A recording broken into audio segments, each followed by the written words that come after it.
চাঁদপুর জেলা আদালত থেকে একজন পিতার কোল থেকে শিশু সন্তানকে কেড়ে নেয় পরকীয়া আসক্ত মা।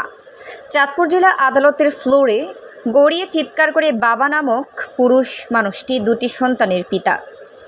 গত বছর তার স্ত্রী সন্তানদের রেখে পরকীয়া প্রেমিকের কাছে চলে যান এবং তারা দুজনের পছন্দের পরকীয়া মানুষকে বিয়ে করেন।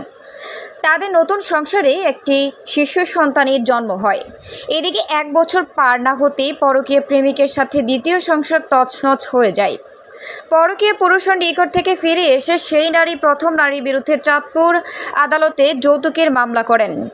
একই সাথে ওই নারী প্রথম ঘরের সন্তানদের নিজের কাছে ফিরে পাওয়ার জন্য আবেদন করেন।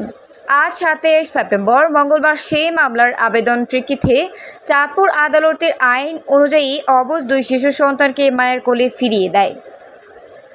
এই রায় কোনোভাবে মেনে নিতে পারেননি পুরুষ নামের পিতা।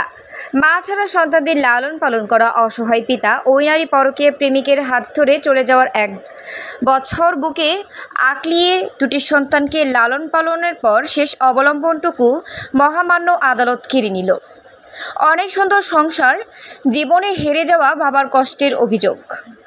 আদালতের নিকট তিনি ন্যায্য বিচার পাননি, তাই কোর্ট ফ্লোরে লুটিয়ে পড়ে চিৎকার করে গড়াগড়ি করে কাঁদেন এই হতভাগা পিতা।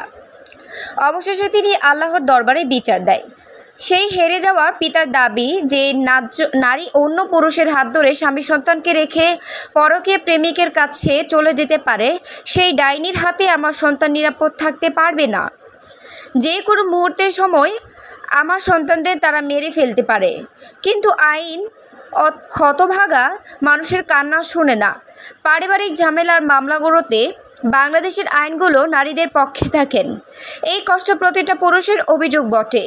এই অভিযোগ ভুক্তভোগী হতভাগা প্রতিটা পুরুষের মা বোন এবং নারী স্বজনদের।